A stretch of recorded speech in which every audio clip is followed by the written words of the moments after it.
Hi hello ஆரம்பிக்கலாமா அப்படிங்கிற மாதிரி ஒரு பெரிய பிரேக்குக்கு அப்புறமா கம்பேக் கொடுக்குறேன் அப்படின்னு நினைக்கிறேன். நம்ம சின்ன யூடியூபர்ஸ் ஆச்சே, நம்ம பிரேக் எடுத்தோம் அப்படின்னா கண்டிப்பாக நம்மளை மறந்துடுவாங்க அப்படின்னு நினச்சிட்டு இருக்கும்போது இல்லவே இல்லை, எங்கே போனாலும் ஏன் வீடியோ போட மாட்டேங்கிறீங்க, என்னாச்சு அப்படின்னு கேட்டு நீங்கள் கொடுக்குற அன்பு இருக்கு இல்லையா, சீரியஸ்லி நான் melt ஆகிட்டேங்க.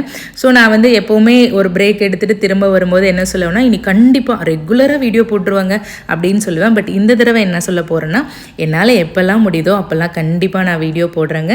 And thank you so much உங்களோட ஆதரவுக்கு.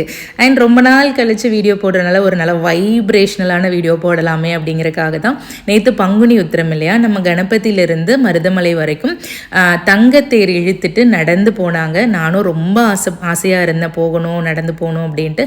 பட் ஒரு சில காரணங்களால் என்னால் போக முடியலை.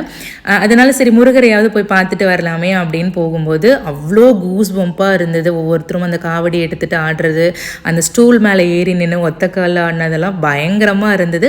அது எல்லாத்துக்கும் மேலே இந்த முருகரை பாருங்களேன், என் கண்ணு முன்னாடி ஒரு மனுஷன் நின்று என்னை பார்த்து சிரிக்கிற மாதிரி தத்ரூபமாக இருந்தார். அவர் எப்படி இருக்காரு அப்படிங்கிறது கீழே மறக்காமல் கமெண்ட் பண்ணுங்கள். வீடியோ பிடிச்சிருந்தா மட்டும் சப்ஸ்கிரைப் பண்ணிக்கோங்க. Thanks for